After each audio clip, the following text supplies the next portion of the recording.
1, 2, 3. 1.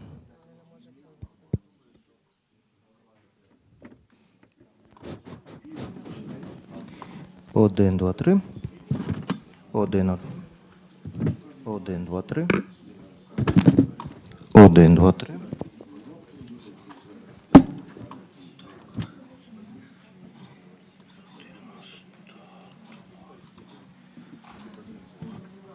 1, 2, 3. 1, 2. 1, 2, 3. 1, 1, 2.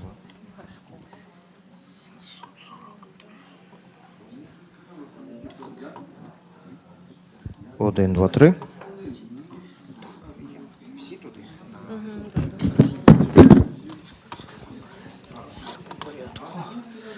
Так, 700.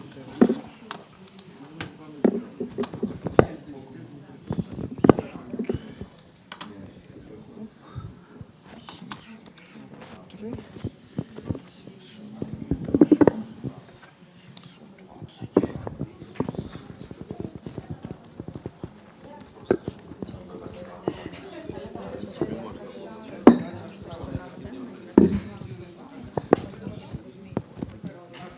Ну, коротше, так, я дуже люблю це слухати його і читати.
Англійська 1, 2, 3.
I think we could start.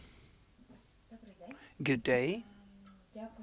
Thank you that you've joined us today at this discussion, the presentation of the new report of the Media Initiative for Human Rights. I can instantly tell you that we have headsets for the simultaneous interpretation. Headphones, yes. Ми маємо So today we have the presentation in Ukrainian with English interpretation, and also we have the guests who will be listening and watching us online. And now in Kiev we have air raid alert. We are following and monitoring the situation, but if you'd like to go to the bomb shelter, when you get out of this premises you need to get to the right, and then you will find the checkpoint and the shelter. So you can get down there. My colleagues can take you there if it is necessary. But we are monitoring the situation. If it is too dangerous, we will let you aware, and we will make you aware, and we'll get there together. So let us start our presentation. My name is Lyubov Smachela. I am the head of the analytical department of the Media Initiative for Human Rights, and today I will be the moderator of this discussion. Today we are joined by Vita Titarenko, the Doctor of Philosophical Science, Religious Sciences, and the Deputy Head of the Presidential Office of Ukraine, Vyacheslav Gorshakov, Head of the Department in Religion of the State Service on Ethnical Politics. And also we have Igor Novoselsky from Duchess Olga Temple of Tokarivka village, Kherson region, priest, and Vladislav Gavrilov, the author of the report, the analyst, and the religious studies academic. Today we have the Day of Statehood of Ukraine, and it is an incredibly important day for Ukraine. Our sobornost or statehood is about unity and consolidation of the citizens around this idea of statehood in spite of your ethnical or religious beliefs. And this unity is so important for us Ukrainians. That's what Russians would like to destroy when they occupy our territories. When they get there, they are trying to equalize everyone in their own standard, and they persecute everybody who could be different from this standard. So in our media initiative for the human rights, we are researching in particular persecution of the civilian population at the temporarily occupied territories in the context of the aggression of Russian Federation against Ukraine. We are documenting war crimes since 2016, and since the full-scale invasion started in 2022, we are having deeper interviews with the civilians and POWs who were liberated from captivity. So we are researching the persecution of the civilian population at the TOT, temporarily occupied territories. For us, it was important during the analysis and deep interviews with the people affected and their relatives to understand which patterns exist, what's there in common in how the people are being detained, where they are taken to, what's happening with them after that, how they are then taken from the detainment centers to other places. And even there are some sham courts and on the territory of Russian Federation. Those are not just separate occasions. This is the state policy of Russian Federation on persecution of civilian population at the temporarily occupied territories. This is the group which the Russians are persecuting. Any civilians who are either actively or passively not supporting the occupational regimen and the occupation of Russia of these territories. That is why we researched. We were trying to understand an overall picture of what is taking place at the TOT. But recently we decided that it would be interesting to look into these rather peculiar smaller groups of civilians who were persecuted and are persecuted, and what for. The main objective, obviously, to identify everyone who is against occupation, but still we were interested whether there are any other subtexts in that. So we decided to create this analysis analysis about persecution of the religious activists at the TOT, and also it was important for us in this context of the proving of crime against humanity, the participation of the Russian Orthodox Church in the propaganda of Russian world and in the Russian aggression against Ukraine and justification of it. So before we present the report, I would be interested to get to know whether there is interest on this topic abroad. Could it be a topic for advocacy as well on persecution of civilian population and human rights violation and also religious freedom of religion, whether this topic could be interesting here in Ukraine and abroad, and what's the value of such research? The question for Vita Titarenko. How do I use the mic? Oh, it should be working. So again, hello. Thank you for the invitation to this event. And first and foremost, instantly I'd like to say that this analysis is going beyond just religious sciences or just human rights protection analysis, because it witnesses that Ukraine has become a range of the use of institutionalized religion as weapon. First and foremost, what impresses me as a religion sciences academic and what attracted me, as I know those who was working on this project personally. Ruslan Khalikov is religious science academic who is now in the National Guard of Ukraine. His project, Religion on Fire, we communicated with him a lot and worked a lot, and it already tells us about the quality and the focus of interest. That is why it is so important today. Karen Nikiforov as well, we used to cooperate in teachers' activities in the university. As for Mikhailo Britsyn, he is the Presbyterian of Christians in Melitopol city. He witnessed how the occupational authorities were trying to involve priests in cooperation, and who did not want to do that were oppressed. So in fact, they oppressed whoever didn't want to cooperate with them and to get into such a structure, a huge structure as Russian Orthodox Church, because the Russian don't like any ideas who could be different from theirs. They don't like any or any dissent. So the persecution of all of the religious spheres started after the Crimea has been occupied and hybrid power was established in Luhansk and Donetsk. Since the full-scale war started, it has been strengthening. We know that there are more than 100 Protestant priests were oppressed and tortured. So in fact, morally and physically, they were under violence. As it was mentioned by Lyubov just now, we are not speaking about separate cases or incidents, but about targeted policy, where Russian Orthodox Church is becoming a tool of ideological influence, and it is acting in coordination with the occupational administrations. Through the church rhetoric, they legitimize violence, they impose the ideology of so-called Russian world, and they ruin and destroy religious pluralism. The occupants are also killing the representatives of the Greek Catholic Church, the Orthodox Church of Ukraine, and they are harshly treating the Protestants and Baptists and also Jehovah Witnesses, because Jehovah Witnesses are prohibited in Russia. That is why we understand that the temporarily occupied territories is just the copy of Russian Federation with their laws and their oppression.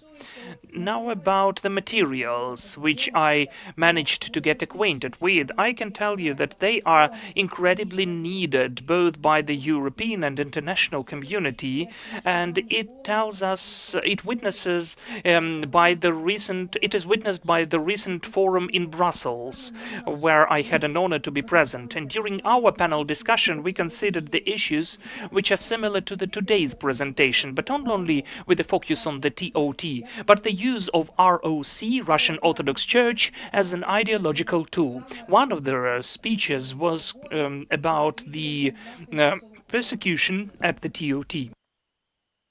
The consequences of this forum was the request for the next forum, which we are already preparing for April, which will be totally about the religious format. I really hope that these materials will be really useful for the informing of European and international community, because they are willing to study our experience. Ukraine is not just the range where they use such hybrid weapons, but it also is a laboratory for the development of religious and spiritual resistance. That is sustainability, and that is also possible only when we study very specific cases, when we make certain conclusions, and when we create our own protection basing on that. So such materials, such analytics gives the basis for the creation, as I said, religious and spiritual resistance. And that is how we have securitization of the religious sphere, but without violating freedom of religion. Simultaneously, I'd like to say that such researches are important directly for Ukraine as well, not only for the academic community, but also for the civil society altogether. Why? Because understanding and acknowledgement at the national level which threats are borne by the aggressor country through religion as a tool of influence is the precondition for our internal resilience. Besides that, I would like to express, as an official representative, as an advisor for the deputy head of the presidential office of Ukraine, I'd like to express my gratitude, how I adore the Ukrainian initiative for human rights for such a research conducted, because even my presence here tells about the interest of the state in such developments of a non-public sector, because such analysis is important for adequate assessment of the modern reality of war and the place of religion in it, which allows to shape the well-weighted state policy, and Vyacheslav will tell more about that. It helps to take decisions and create mechanisms of its implementation according to the facts, analytics, but not myths or manipulations. And also, that's very important for me to emphasize that in comparison with an aggressor country, Ukraine, even in the state of the full-scale war, does not only preserve but also protects religious freedom. Thank you for your attention. I wish you fruitful work. Thank you for interesting and valuable analytical materials. Thank you. Thank you. But I do apologize. I thank you again. I do apologize, but I need to leave for the next event. I wish you fruitful work. Thank you so much. I would like to give the floor now to Vladislav, who is the author of the report, for the short presentation, because the report, well, you will be able to get acquainted with it. It is printed out and you can find it on the table. It will also be translated into English and will be accessible at our website, the Media Initiative for Human Rights, and the Ukrainian edition is in PDF format at our site. So, Vladislav, the floor is yours. Hello, dear friends. Thank you so much for the interest to such an interesting topic and important topic. Really, the main stages of this research are described in the report itself, but I'd like to underline such important points, which in particular were already mentioned by Vita. That is, that at the occupied territories, Russian Orthodox Church is preventively preparing a monopoly of religious life. First of all, they are bringing their own ideology, their politics. They totally cleanse the religious space of other churches. They destroy them, they persecute them, and they impose only Russian Orthodox Church. It is not, some guess or assumption. It is not some indirect observation. That is the fact, which is confirmed by the priests, pastors, and other church activists, which were surveyed in the interviews which could be found in this report. In particular, if we talk about Protestant churches, Pastor Mikhailo Brytsin from Melitopol city, who unfortunately is now under occupation, mentioned that he was visited by the employees of the Federal Security Service of Russian Federation, who directly told him that Protestant church doesn't have the right for existence at the occupied territories. And when he answered that Russia has Protestant churches, they answered that is just temporary, they will be prohibited eventually, and we'll have only Russian Orthodox Church. The same situation is taking place with the Ukrainian Greek Catholic Church. For instance, a really obvious are stories from Father Alexander Bohumaz from Melitopol city as well, when FSB came to him as well and said that he should tell about other people's confessions who are pro-Ukrainian, who are against Ukraine. And if he does not do that, they would find prohibited literature, some weapons at his place, and then he will be oppressed and persecuted. Another example is also of the fathers from Greek Catholic Church, Father Ivan Levitsky and Father Bogdan Heleta. They were in jail. They were staying in Berdyansk detention center number 77, and also they were told that they found weapons at these priests and that they will get to jail for 25 years if they don't move to Russian Orthodox Church. The same situation is taking place with the Orthodox Church of Ukraine. Unfortunately, there are some tragic cases, like Father Stepan Podolchak from the occupied Kherson region, who was tortured by Russian soldiers and he was killed, and then his wife was called to identify the body. There can be certain restrictions for Ukrainian Orthodox Church when Russian Orthodox Church tells that they are protecting something as if it is not true, because when the Russian power comes and the Russian Orthodox Church comes to the occupied territories, they are trying to instantly impose aggressively the Ukrainian Orthodox Church. And we know the story of Father Konstantin Maximov from the occupied Zaporizhia part, who was unfortunately jailed, and he is now in jail in Russia because he decided not to sign a letter that Berdyansk part of Ukrainian Orthodox Church will be subordinate to Russian Orthodox Church from now on. So, concluding, we may see what is taking place really. Russians don't like any dissent, and they also don't like a different religious belief, a different expression of religion, the religious freedom as it is, because they are leaving only Russian Orthodox Church there without any alternative, and that underlines that Russian Orthodox Church is now working not as a church, but as a certain ideological, powerful tool, which is directly and cynically used so that they could persecute Ukrainians at the occupied territories, and they could destroy or ruin the religious freedom at the occupied territories. So to counter such phenomena and to analyze such phenomena, we prepared this report. Thank you. Thank you, Vladislav. Vyacheslav, now the question goes to you. We have heard about even Ukrainian Orthodox Church of Moscow Patriarchate, if they don't want to be subordinate to Russian Church at the temporarily occupied territories, they're being persecuted. But we can also see that Ukrainian Orthodox Church still has some influence by Russia, and we could see certain reflections that they promote propaganda even in Ukraine. What's our state policy to, on the one hand, give this freedom of religion and not to restrict it, but looking at our state of war, how we can properly organize that? Thank you for the question.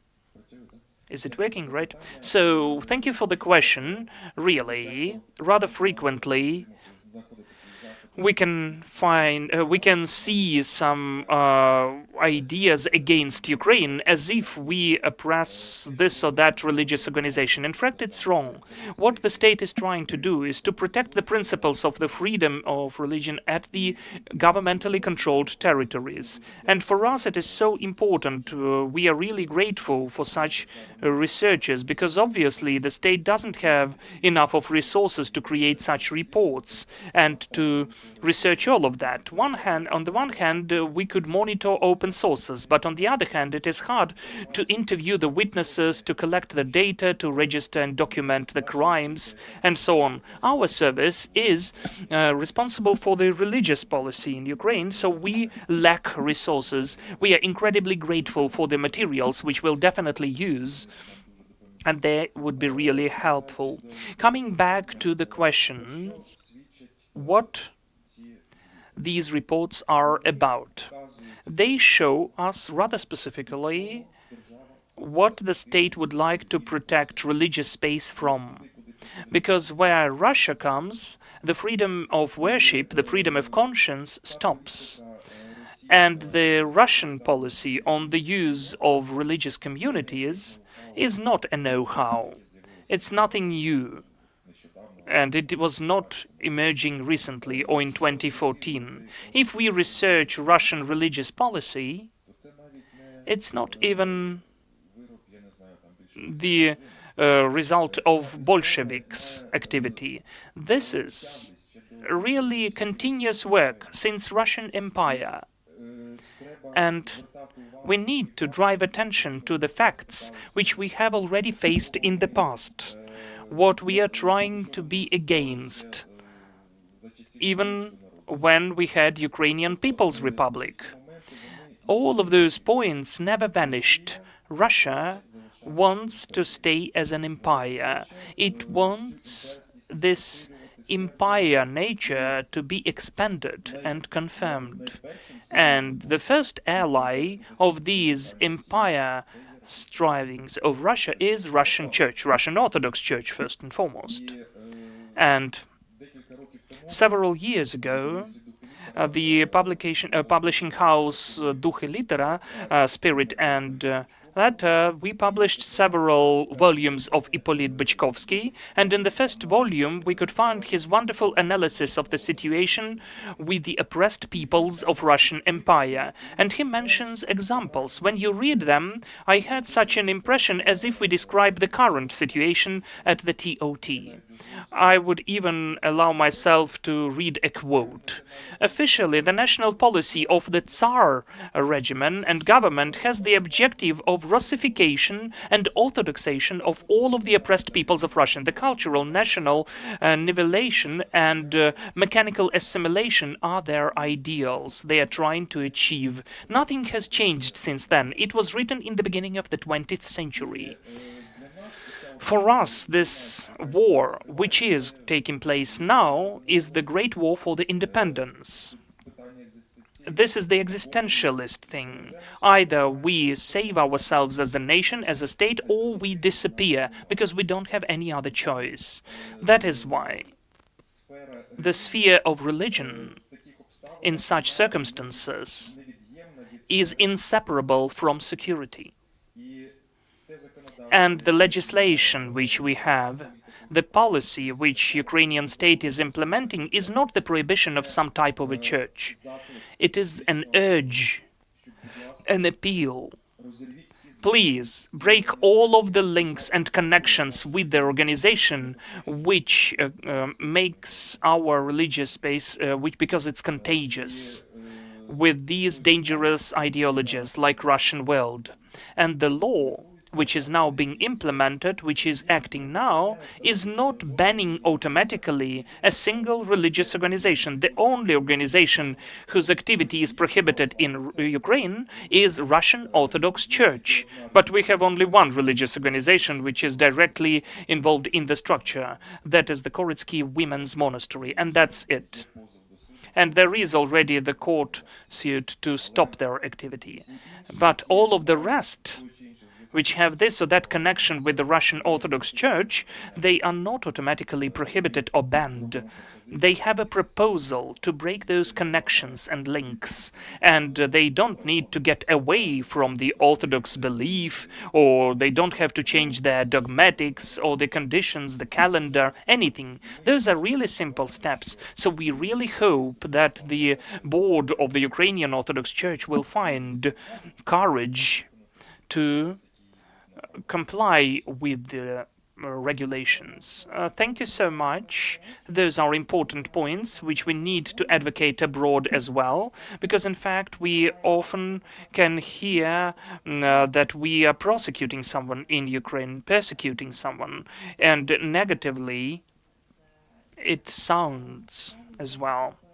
We are being accused. Now I'd like to give the floor to Ihor, who unfortunately has become the victim of the crimes of Russians. Ihor has been captured. Please share your story and tell us how you were detained, what for, and what they tried to do with you in the captivity. What was the objective of your stay in captivity? Good day. I do apologize. I'm a bit overexcited because when I am in the enclosed space, however, many time has passed, but still it reminds me of those awful, inhumane interrogations. Thankfully, I am being asked without the bag on my head, and I'm not beaten here or electrocuted. So, at the beginning of the war, I used to be, and I am, the rector of the church in Kherson region, the village of Tokarivka, St. Olgan Church. According to the documents, it is the Church of Ukrainian Orthodox Church, but since 2014, I directly mentioned to the head of the church, I don't want to mention Kyrillo, so I never mentioned him in the mass. So I started the masses in Ukrainian. So the war started, but when the Russian troops came to Kherson, and Federal Security Service of Russia came there, they wanted to search for the people who went to the Maidan events, to the protests during the first days. So they did not identify me for half a year. And later I understood they knew more about me than I knew about myself. So when they came, it was the 29th of August, 2022, half a year of occupation already. Early in the morning, half past 6 or 7 a.m., they rushed into my house. I went to the church already. My wife was at home. She was still asleep. So the Russian Guard, or maybe special services in balaclavas, rushed into my house. My wife said later that I heard them when they were using the machine guns. So I ran to them. One of them instantly grasped her by her neck and threw her to the ground. And they said, "Ukrainian bitch, where is he?"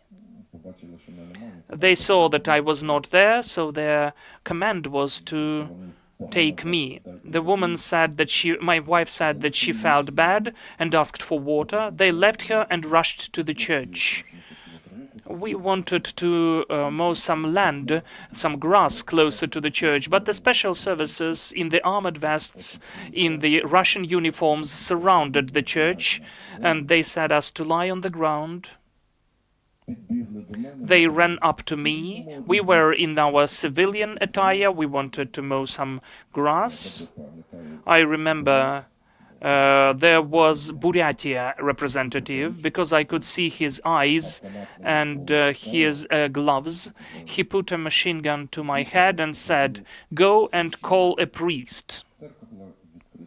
The church was open, the doors were open, so I said, "I am a priest."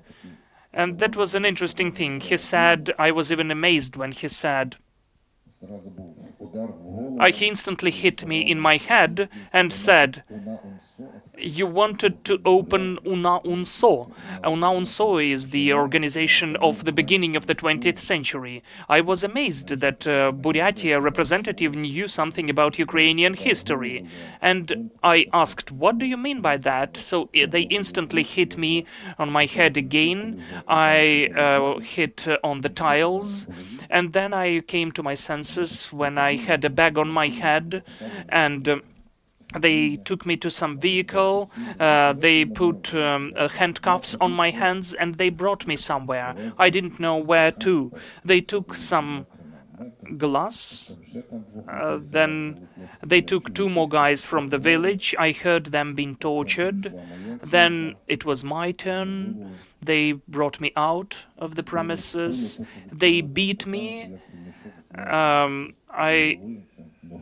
They beat me with legs against my chest, so I even lost consciousness again. They slapped my face and said, "What are you detained for?" So they made me take off my cross. They made me sit down and get up, sit down and get up, and to answer the question what I was detained for, I didn't know at all. I do remember that they told me to tell something, but I had nothing to tell. And that Buryatia representative said, "We'll take a saw and we'll cut out off your finger, and then you will tell everything." They brought me to the cell, and the guys in the cell told me where I was. And they promised to take my fingertips. They told me about the rules of behavior in the cell. When the cell is open, all of the people have to stand without looking in their eyes. And we needed to shout out loud, "Glory to Russia, glory to Putin, glory to Shoigu." And then during the night we had to learn by heart the anthem of Russia. I had to learn it for 5 days. During the 5th day in the village, the main person of the guard came. He even had the Ukrainian surname, Andriy Spivak. His call name was Zloy, angry.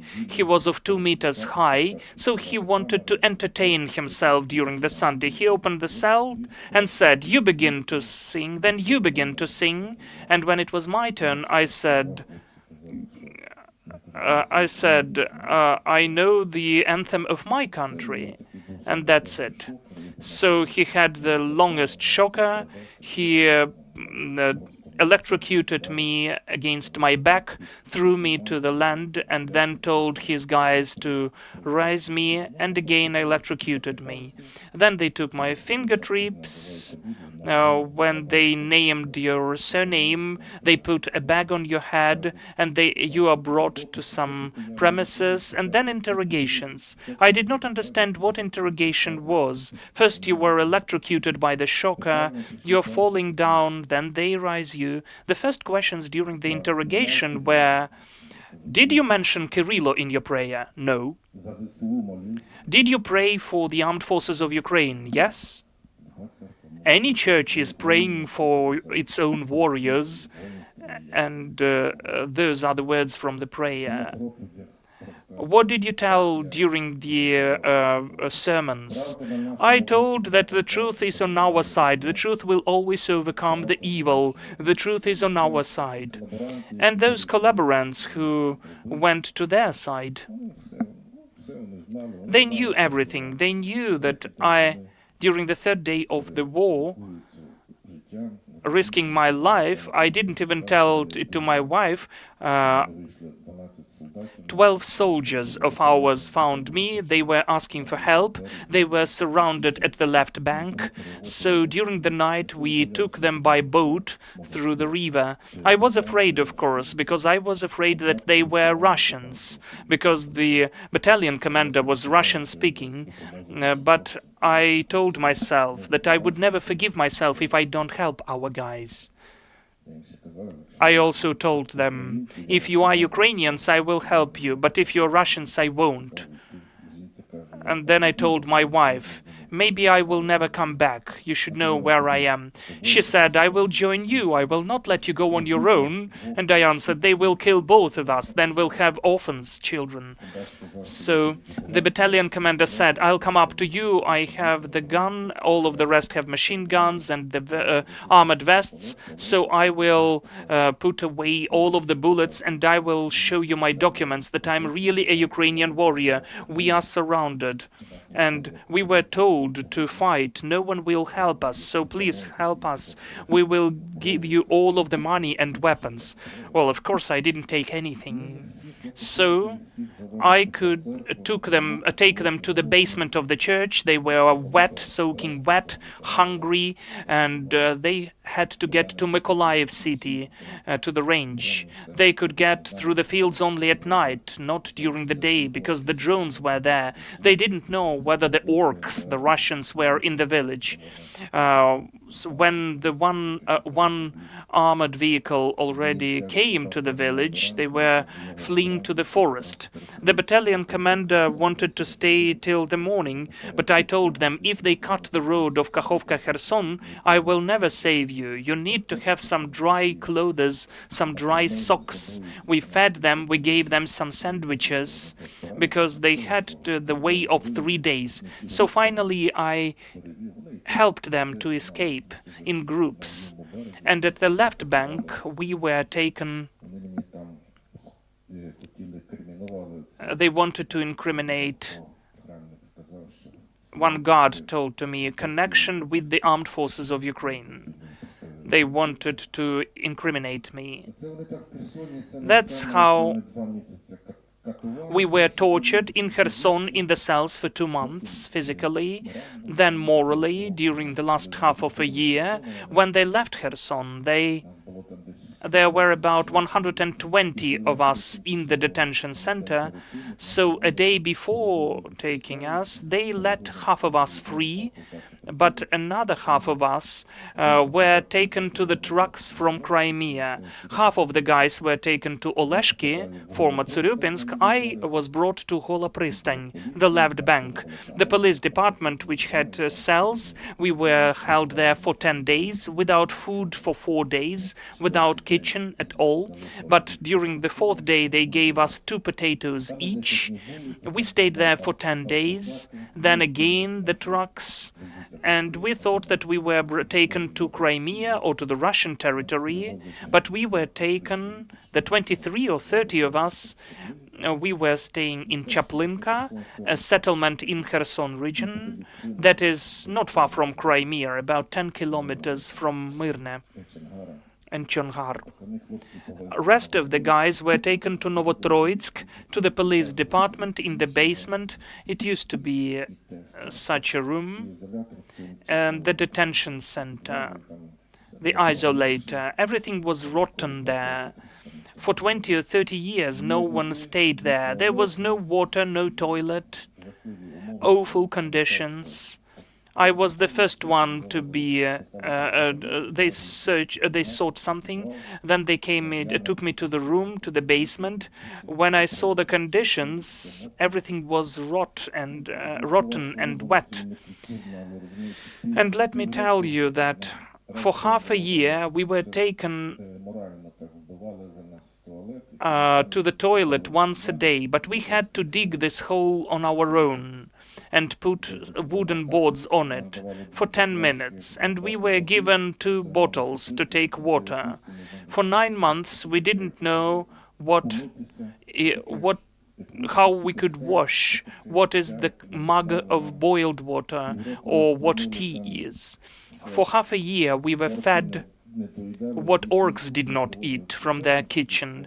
They took the military thermos for 25 persons. There were 6 cells, and the 7th cell was the women's cell. So we were given this thermos in the morning for 60 persons. There was smell for 24 hours, but if you need to get to the toilet, we pissed into the bottles or the bags, and in the morning we had to take it out.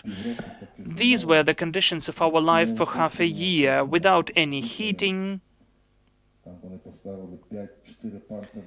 We had 4 steel beds and no pillows, and just one net on the floor.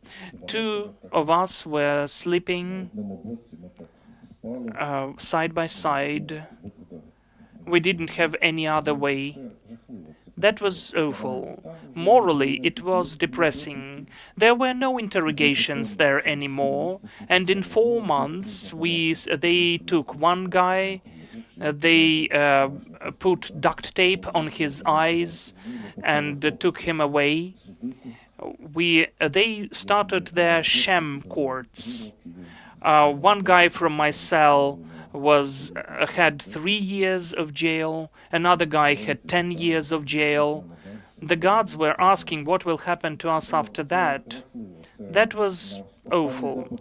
The latest interrogation in Kherson, as I remember, they wanted to influence us morally. The Federal Security Service of Russia did not beat us. The investigators did that.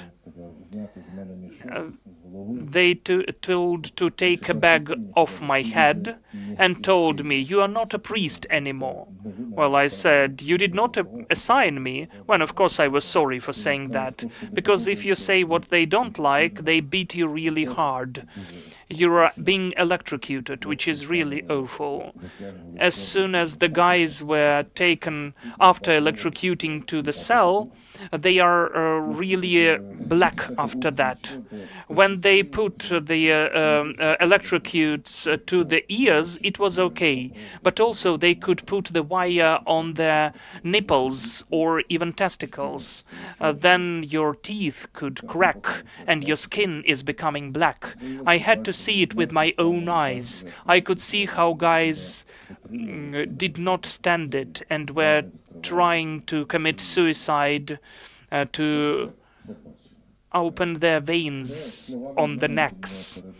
I cannot tell that in words. Morally, they are breaking people. I feel it even in myself. Now I am getting through rehabilitation in Kyiv city, Lisova Polyana complex.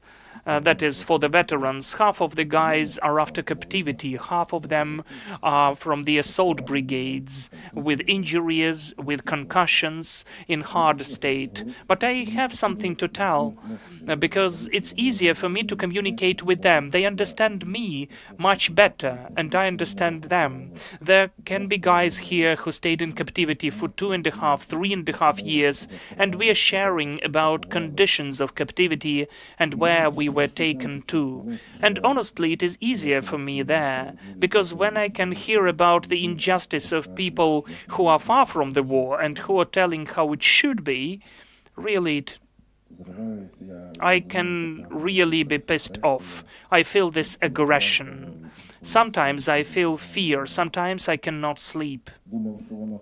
I used to think that it will pass, because time can help you forget, but maybe it will not. That is why I have a kind of rehabilitation, psychological work. We are trying to calm down. It is hard to stay like that for a long time when there is a crowd around you and people ask you something. I know how merry and joyful I used to be before the war, but now I understand that we need to live on. We are a strong nation. We are Ukrainians. During the interrogations, I used to say, "You know, I'm on my own land.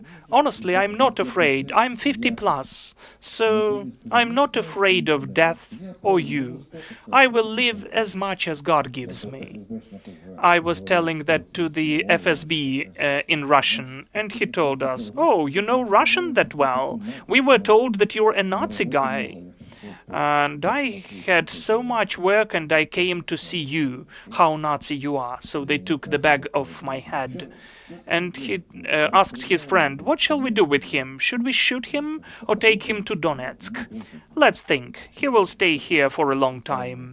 That's what I heard from them during the last interrogation.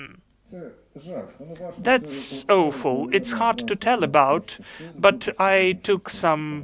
Well, I do apologize. Maybe my speech is too long, and maybe I'm not telling what's on my mind, because I can tell you days and days about that. But I want the world to know about that. They are not humans. I do remember how our window in the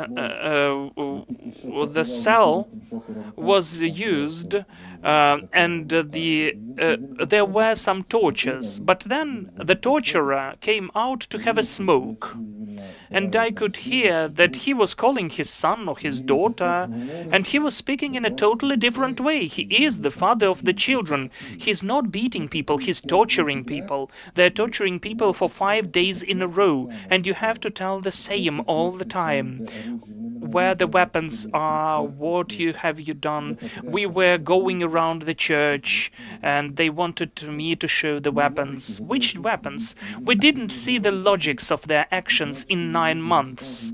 But when he was just talking to his child, he was so nice. But he's a beast. He's not a human. If I violated any law, I do remember this referendum which they organized in Kherson. It was so ridiculous. They brought a woman to our cell, solitary cell. When the door was open, you need to look down and to run to a different room where this woman with the lists is sitting with the surnames. The two machine gun guys are sitting, and she is telling you, "You're voting at the referendum. You should put the tick for or against." Well, you can say against, but, well, they could put those ticks on their own. They could vote on their own instead of us. Why did they have to take the woman, a collaborant, to the cell? They stole everything. My son-in-law was tortured, and they even took his wedding ring. They took everything. They took whatever they could see from the village. Those are the people who... I lack words to describe them. I apologize for that. Ukraine used to be, is, and will be. Glory to Ukraine. Sorry. Thank you. Thank you so much that you shared that. That is so important. And we will go on promoting these messages, telling. And thanks to such kind of stories, we are not just saying that the people are tortured. We have specific stories, specific people and relatives of these people, their children who are awaiting for these people from captivity. They know what is taking place with them. And it is also one of the recommendations in the report. Whoever is coming back from captivity, they need rehabilitation, they need support. It is so important for us as well as the state to provide it. And when our partners are asking how they can help, that is one of those important points which we need here in Ukraine. That is the help for those who are coming back from captivity. We also have some time for the Q&A session, if you've got any questions.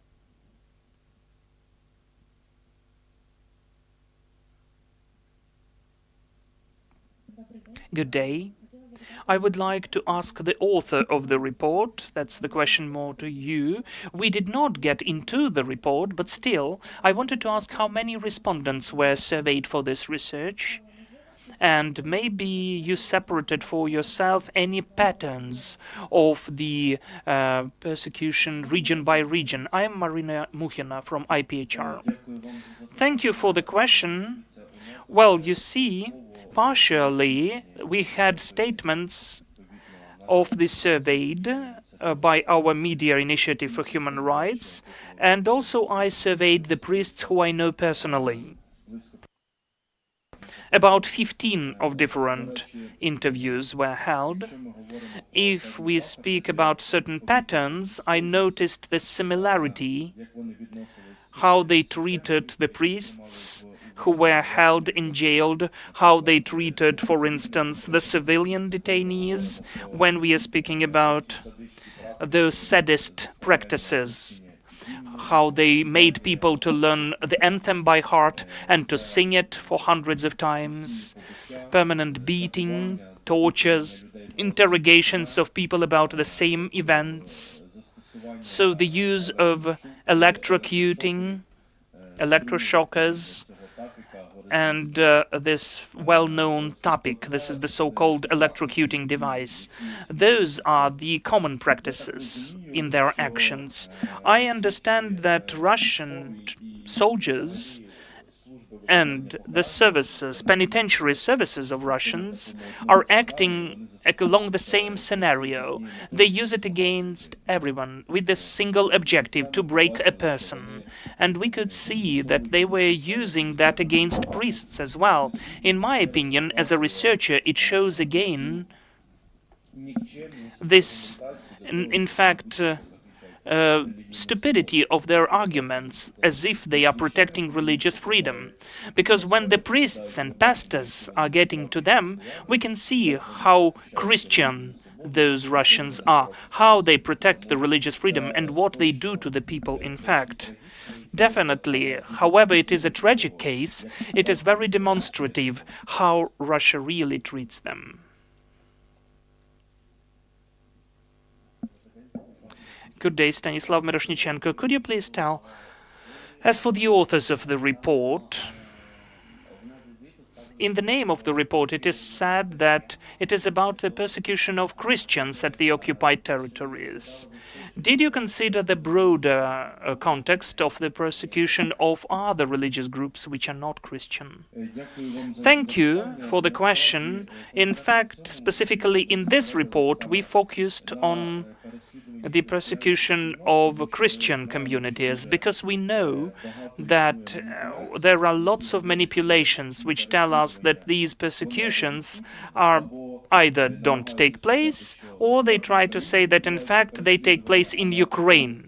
But in the occupied areas there are no persecutions. So to prove that, we took specific facts and stories and cases when we researched the persecution of the Christian communities, and all of the churches mentioned in the report are the Christian churches. Protestant churches, Ukrainian Greek Catholic Church, the Orthodox Church of Ukraine, separate cases of persecution of priests and representatives of Ukrainian Orthodox Church. But I would like to tell you that there are persecutions of separate Islamic communities and Buddhist communities at the occupied areas, and also there are lots of communities who are being persecuted, like Judaic ones. So it could help us to form the whole picture of the persecution of all of the religious communities at the occupied territories. I have one more question to the representative of the state. Could you please tell, as far as I understand, you are following and monitoring this persecution by religion since 2014. Is there the vision what they try to achieve? Will they just have one church, one denomination there, and that's it? Well, in fact, we are trying to monitor the situation not since 2014, because our service has been created in 2020. And in the beginning of the full-scale invasion, in particular, we were researching the issue of the destroying of religious buildings, and we were happy when non-public as CSOs took this job as well. So we just took the reports of our partners. As for the tendency, whether they would like to get rid of any of the denominations except Russian Orthodox Church, I don't think it will take place. But the special role of Russian Orthodox Church always used to be, is, and they would like to make it like this in the future. That is obvious. This is the very similar practice to what used to be during USSR. I am of such an age when I remember that during the Soviet times. I was even a soldier in the Soviet army. So there was such a paradox situation within the country, within the USSR. The religious groups were really persecuted, except those who were not under control of the state, but who were actively cooperating. We know the agents, networks, and the names of different heads of churches, first and foremost Russian Orthodox Church, but it's an interesting situation. The believers are being persecuted, but in the foreign policy, the church is actively used. If you look at the Middle East policy of USSR, the church was playing a very significant role there. The church was used as the tool to promote Soviet Empire. Before that, it has been used as the tool to promote Russian Empire. And now we know what's the biggest tragedy for Putin is. That is the split of the USSR. He's trying to recover this empire. And the church is the assistant number one in this case.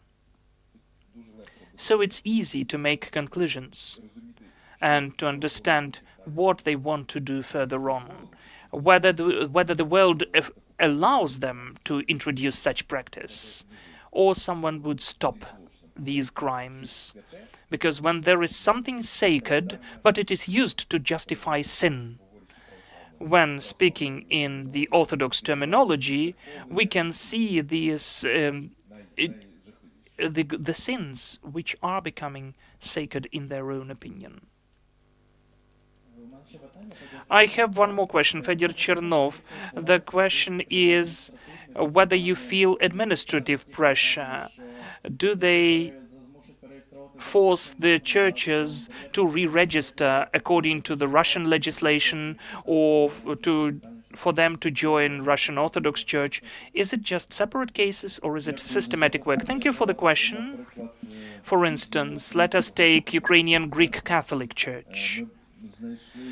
We found out that there is also a document which is officially published by the so-called civil military administration of the occupied part of Zaporizhia region, where it is mentioned the full prohibition of the Ukrainian Greek Catholic Church without any alternatives. They mentioned arguments which they're mostly using, like extremism, espionage for the United States of America, for the European countries, and also weapons. Those are invented assumptions and reasons.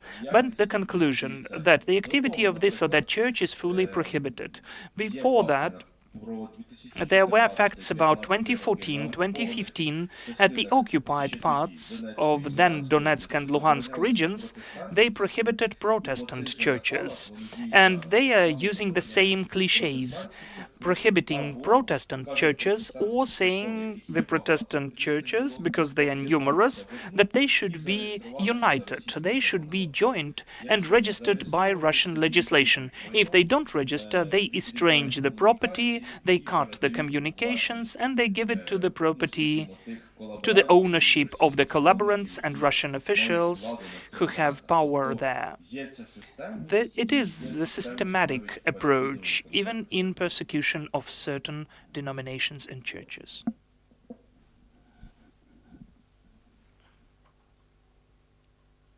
May I ask you a question in English? Yes?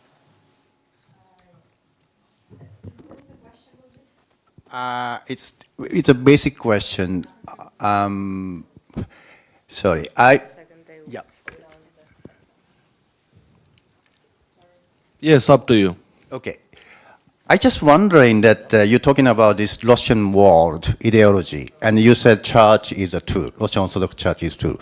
Are they just subordinate to the Kremlin, or in a way they are leading this ideology? I mean, they led the ideology. What's their contribution to this ideology? This ideology have a very big structure, and it's not so easy to understand who especially supported this Владислава, я ideology перепрошую, right давай now. українською, а люди... Vladislav, could you answer in Ukrainian? Okay, thank you. So, in fact, the structure of the ideology of Russian world, Ruski Mir, is very complicated. So just to explain who is propagating it is very hard, because it is multi-layered. If we take the ideology of Ruski Mir, Russian world, one of the first mentions was the Day of Russian Unity, and Vladimir Putin in 2707 announced the concept what he meant by Russian world. So he named that it's the one and only space which includes Russian language, Russian culture, and Russian civilization. And anybody who has this science and would like to join is the element of the Russian world. This ideology has the criminal substantiation, which is rather cunning. They are helping for Russian ideologists to substantiate, to explain any community of Russian culture in any place, and to say, you see, this is the reflection of Russian world, so we can unite, or we can attach these territories or claim this cultural space. But I need to mention that this very ideology was not invented by Vladimir Putin. It used to exist since 1990s in the School of Russian Methodologists, where Alexander Dugin was involved and Shchedrovitsky was involved. They shaped this layer, what Russian world is. So why this perspective of the ideology is dangerous? Because it is expanding all the time. It seems to me that Russians themselves sometimes don't understand what Russian world is in 3 sentences. They are expanding, working on it, working on this ideology. But I can tell you for sure that as it is officially propagated by Vladimir Putin, the President of Russian Federation, it is fully supported also by Russian Patriarch Kirill, because even being in a metropolitan in Smolensk and Kaliningrad, he had a TV show, The Word of a Pastor, and he was constantly mentioning Russian world in his TV show. He explained what that is, and that the split of this unity of Slavic peoples was a tragedy for him, and they need to be united under the patronage of Russian Federation and ideology of Russian world. So it is supported both by the Russian president and the Russian Patriarch, who is the head of the Russian Orthodox Church.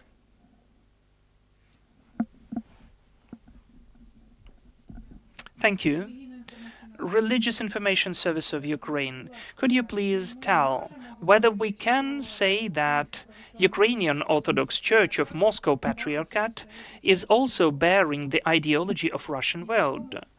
And what does it comprise of? I would like to tell you that the law on the protection of the constitutional order in the activities of religious organizations foresees certain steps of the state when we document multiple times of the use of religious organizations to disseminate the ideology of the Russian world. And such cases have to be documented properly. So there are law enforcement authorities who can do that. And for instance, our service doesn't have authorities to document such cases, because there is certain procedure of law which has to be complied with.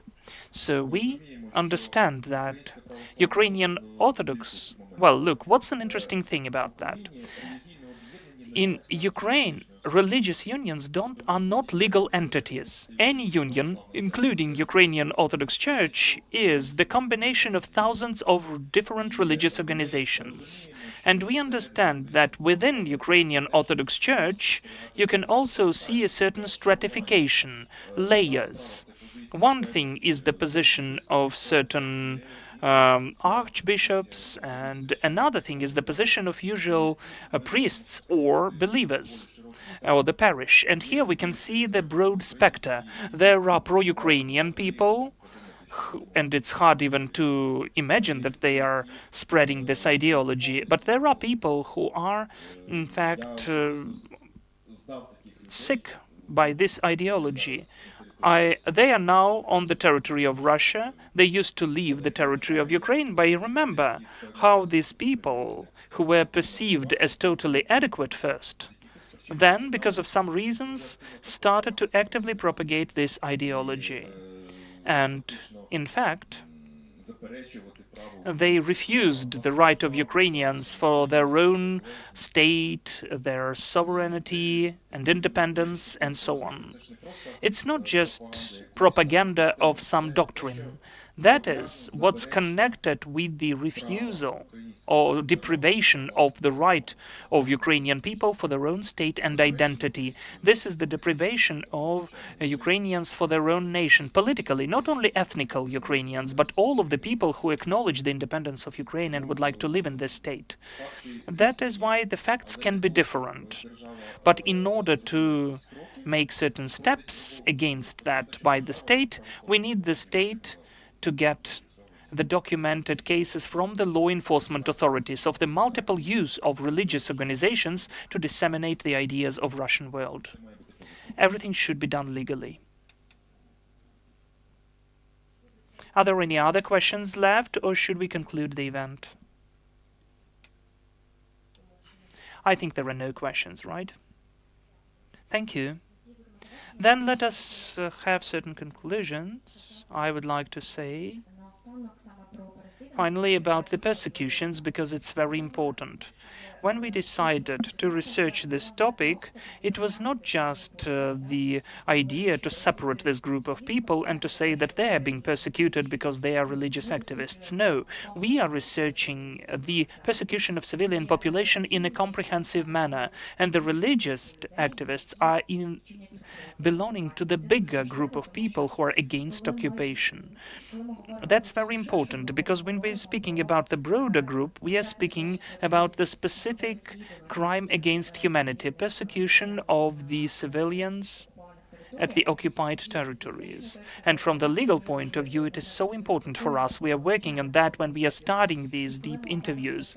And when we separate the groups, that is done to show that those groups are included into bigger groups, and to show in this report that the right for religion is being violated, which can be limited during the war, but it cannot be prohibited. That is why this is the only point I wanted to tell you. I thank you so much. I thank our speakers. And Igor, thank you for sharing your story. And we invite you to our website to read other analysis with this, because they are all logically interconnected. They continue each other, so you can get the whole picture of what is taking place at the occupied territories of Ukraine. Thank you. Glory to Ukraine, and let's stay in touch.